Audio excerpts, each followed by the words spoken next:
I am sure there is not a single person in this church today who would say confidently, I've always managed my emotions well. I dare say there's not a person in the whole of Melbourne who would say, I've never had a hissy fit.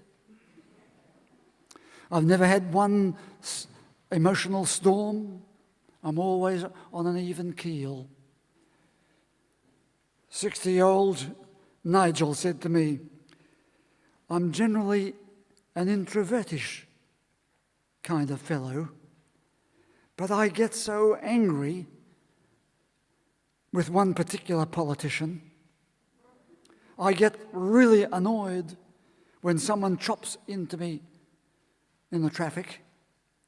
I get so impatient when I have to wait far too long in the dentist's waiting room. And I said to Nigel, I noticed you say you get angry, you get annoyed, you get impatient. They're all negative. They may be appropriate, but are there any positive feelings in your everyday life? And he said, of course. And then there was a long pause. And I figured I could virtually see him trying to identify the positive emotions that he might name. In that Old Testament reading that I took today from Jeremiah 31, you heard those positive words, positive emotions, positive images tumbling out. After a long period of being caught up in the negative things of their existence, here were these positive things about life. The promise of religion. Religion is high on promise, low on delivery. And we're left to struggle with that dissonance, that disillusionment, that dissatisfaction. Often people give it away. They say it's no longer authentic. It doesn't add up. So there is this groundswell of negativity. We lose faith. We start collecting complaints. We declare our defection. We're through with all kinds of justifications and explanations. Me join the church? It doesn't do anything for me. I have a similar feeling about Melbourne's Federation Square, now noting its 10th year. I try to shrug and accept its external ugliness, what I think is ugliness. And I could do that if only it had a few positive, warm emotions inside. But even though it has the personality of a tram depot,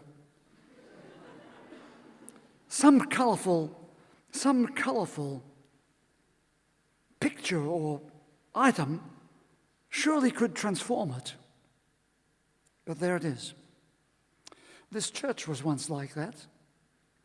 The external structure gave the outward identity, but inwardly it needed something. So we've made several reconstructions over the years, several additions, several, I hope people would say, enhancements. And that is a symbol of what we can do to our own life, to our own personality. The external form is there. That's what as we meet each other.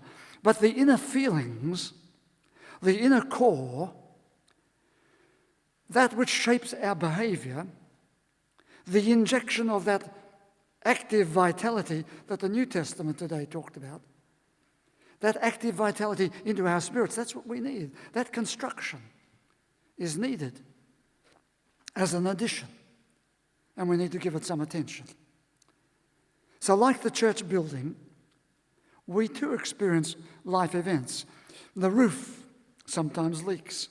There's wear and tear. But continually we look to ask, what is needed in the church or in ourselves? What is the overall aim? For the church, we want it to be a place of colour and celebration. We want it to be a place of connecting with different moods, a different spirit. We want it to be a place of creative pleasure. Yes, creative pleasure indeed. We want it to be a place of community experience. We want it to be a place of collaboration and coming together. So often it's negative to all of those, but we want to put the positives in over the top of those insidious negatives that can become part of any church. Because we can lose all of those good things in the turmoil of life. And just with one turn of the heel, we can switch to all those ugly seas of complaining, of criticism, on courtesies being on holiday. So we wonder how to restore the constructive energy of a new faith. New faith in good feelings and good emotions. Psychiatrist George Vaillant gave these salutary words. He said, your spirituality is shown in your emotions. Emotions of gratitude, of joy, of generosity, of compassion, of gentleness. There's your spirituality. Talk about spirituality as much as you like, but if you don't have that, these inner emotions, then you're missing it. Spirituality is not something to be stored safely away in one biscuit tin of an individual's personality. Spirituality searches for spirituality. It is found in the meeting, in the joining together. It is found in the expressions of compassion, in lifting up your voice one with the other, in being part of the songs and music and positive, joyful togetherness that life offers us.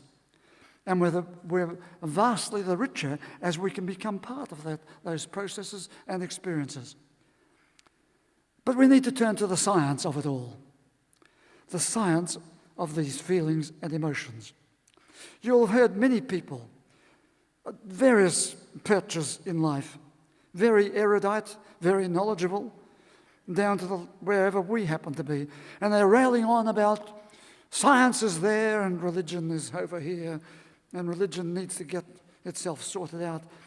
Usually they're talking about a particular kind of science without really showing how erudite they ought to be by declaring what kind of science are they talking about.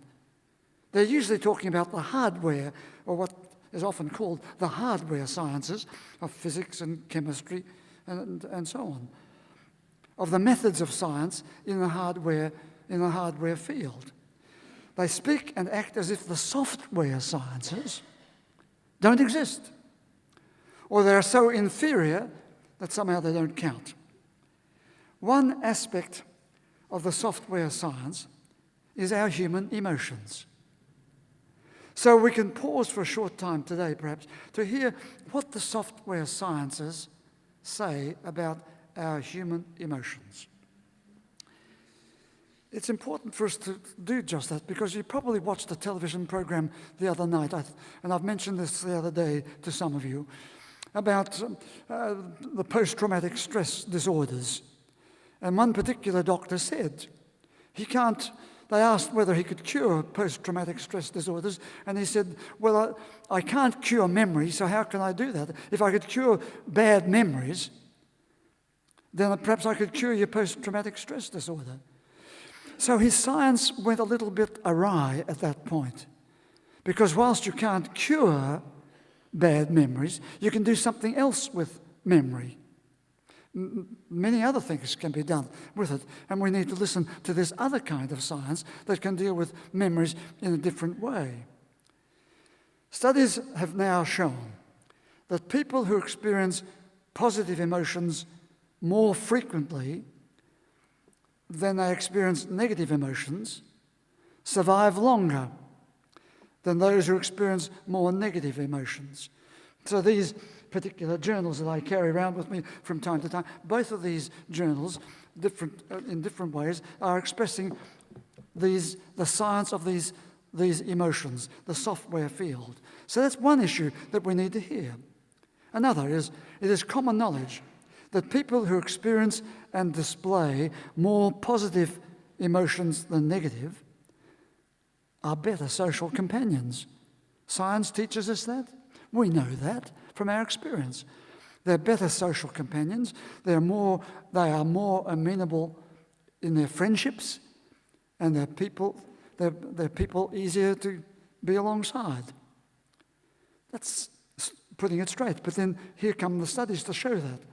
Or thirdly, repeated rehearsing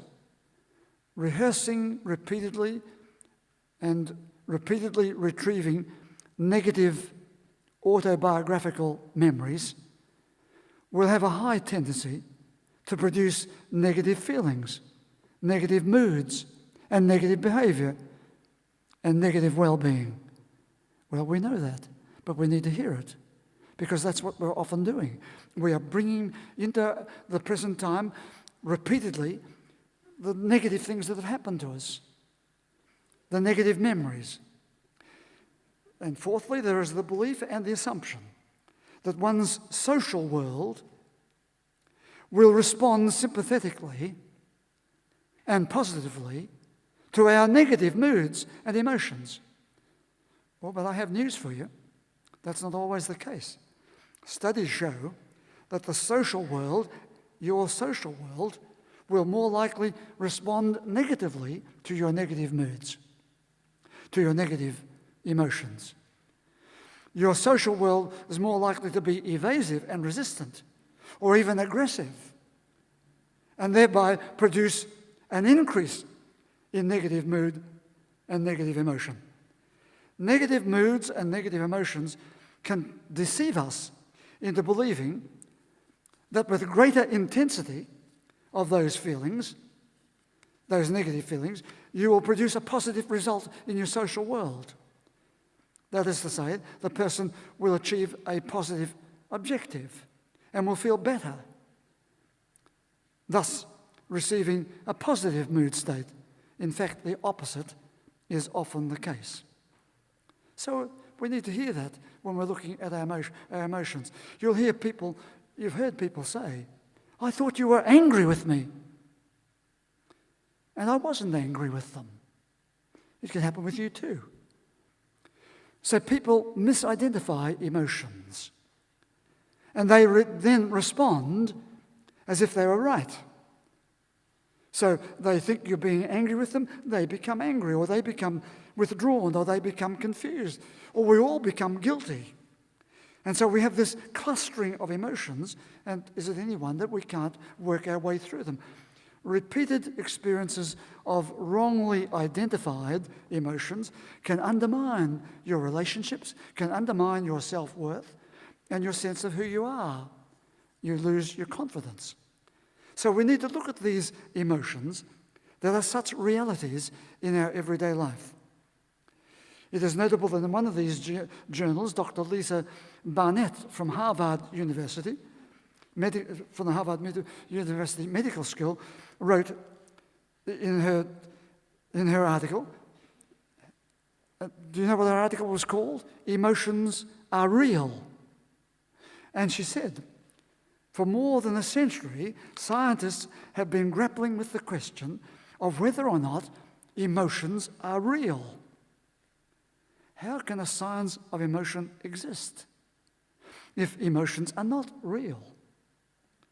How can we deal with human behavior if we say our emotions, the emotions that colour and cloud every behavior, do not exist? Now, in the world of religion and theology, we know that emotions do exist. But we also know that religion and theology have been notably unsuccessful in helping us manage our emotions, even though they claim to have the answers. We only have to register in 1 quick minute the quarrels that happen within religion, the conflict, the intolerance, the destructiveness, the outright abuse, the violence, the wars. And of course, many will then say, see, what's the good of religion when all that happens? And they walk away. And in walking away, they continue the damage, continue their own discontent, their disillusionment elsewhere. I've seen it many times. I'm sure you have too. We need a new faith. A new faith in the positive energies of life to bring about a passion for our well-being, our enjoyment, our enrichment of life. Surely that could be, and ought to be the object and the aim of every one of us. So instead of walking away and aggravating on your own discontent, look for this passion for your own well-being, enjoyment, and enrichment. To proceed on that path, we need to stop and note that we are confronted with two categories of emotion. The first category, you'll recognize very quickly, it is the category of negative emotions. Hostility and hate and anger, disgust and fear and rage, depression and resentment, unrelieved guilt, unrelieved or persisting grief. That's only some of them. You could name 240 of them.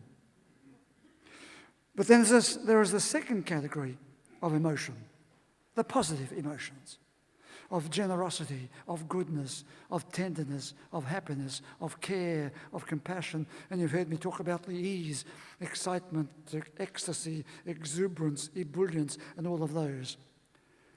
The software sciences have shown that negative emotions hunt in packs. Hate runs with anger, with resentment, with hostility, and with self-aggrandizement. And there's the pack. The software sciences show that negative emotions are like squatters in the empty house. They refuse to leave. They claim to have rights. So negative emotions cluster together and they don't give up. And what are these clusters? Listen to them. The clusters of negative emotions of discontent and disillusionment and anger and guilt and self-dejection. And they flood our mind, our whole personality, and it goes into overload. And in that overload, they jam. The negative emotions jam up in such a way that the negative emotions stop any inflow of positive emotions or positive memories. We get stuck, you see, with the flow of the negative. And there's the jam. And that's what the doctor would have spoken about the other night when it came to bad memories. The same thing happens there.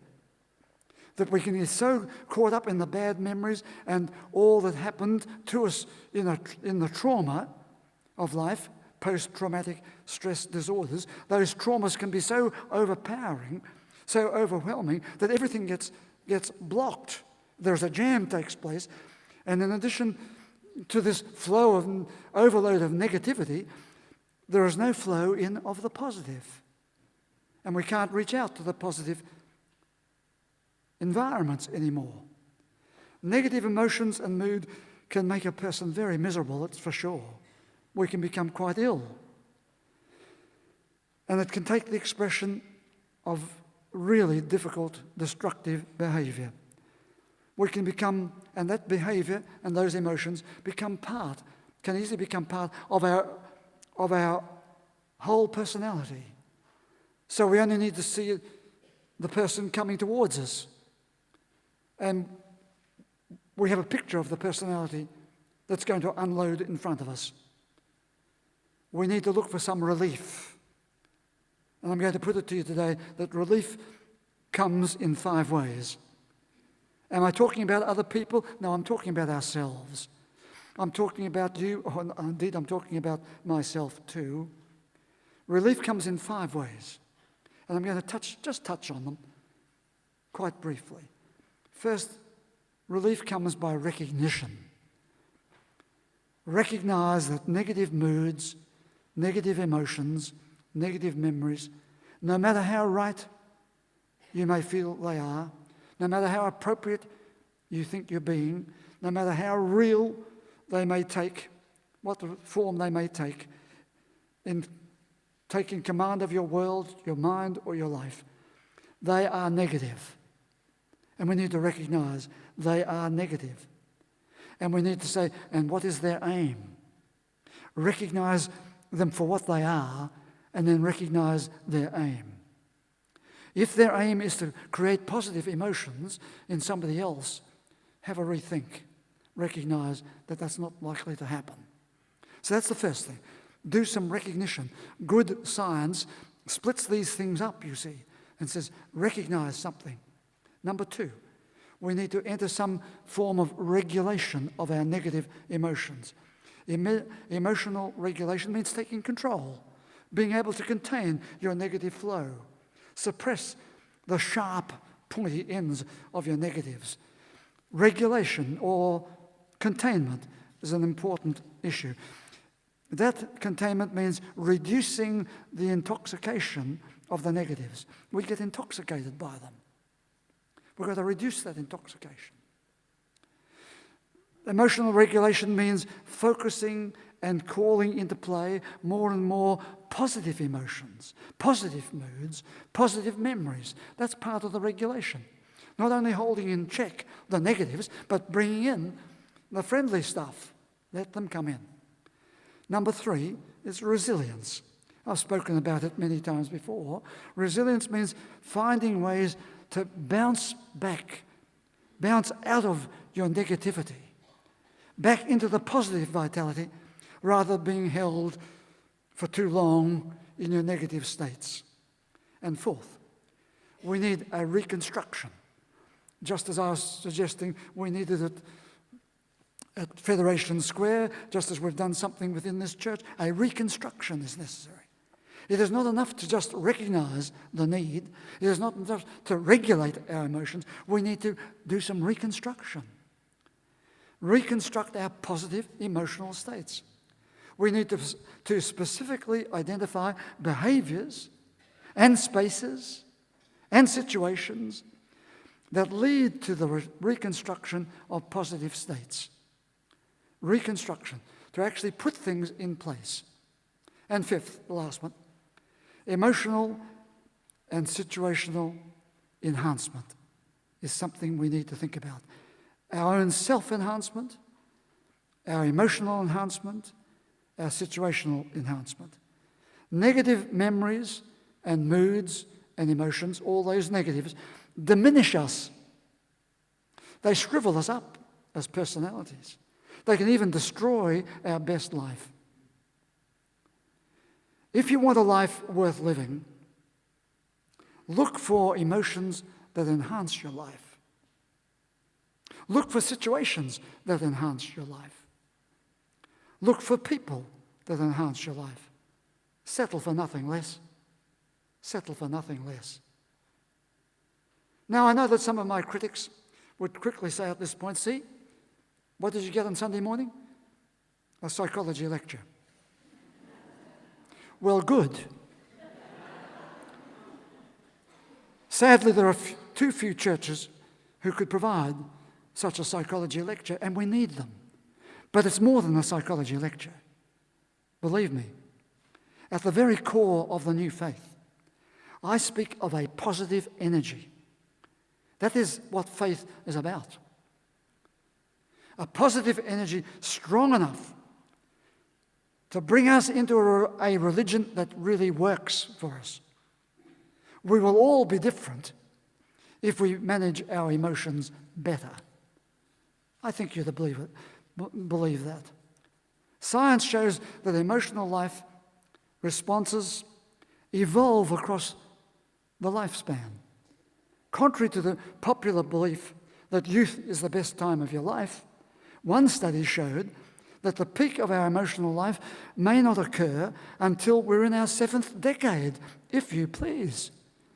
If our 7th decade. What have we been doing for the previous decades?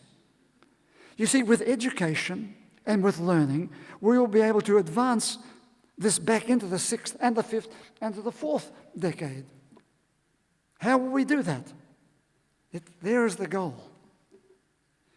You can see that way back in New Testament times, Jesus was repeatedly urging people, you don't need to be like this in all your negative, miserable, unhealed state. You can all be different, he was saying, if you manage your emotions better. Some people say, look, these emotions, that's what life is. We're stuck with it. These emotions are locked into the human interaction. That's what human beings are like. These emotions are the kind of personality I am. And so we go on with these closed statements. This is how it is. You've got to put up with it. No, it isn't how it is. There's another possibility. Science shows that moods and memories and emotions are subject to learning. They're subject to modification and change. And they are responsive to different influences, different environments, and different energies. Science, in fact, is catching up on what Jesus of Nazareth was saying in basic teaching 2,000 years ago. In the gospel story of Jesus taking the hand of the little girl, he was showing the power of the energy of faith.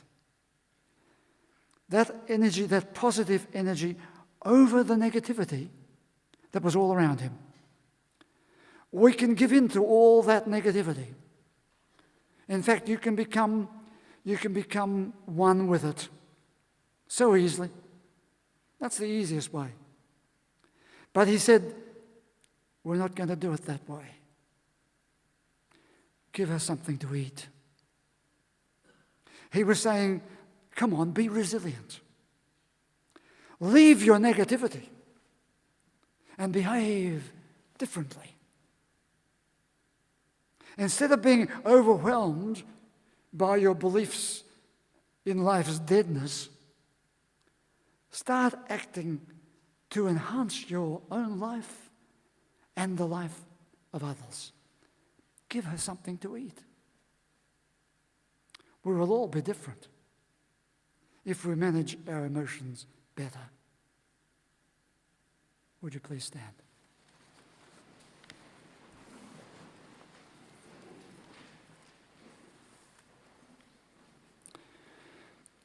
Sometimes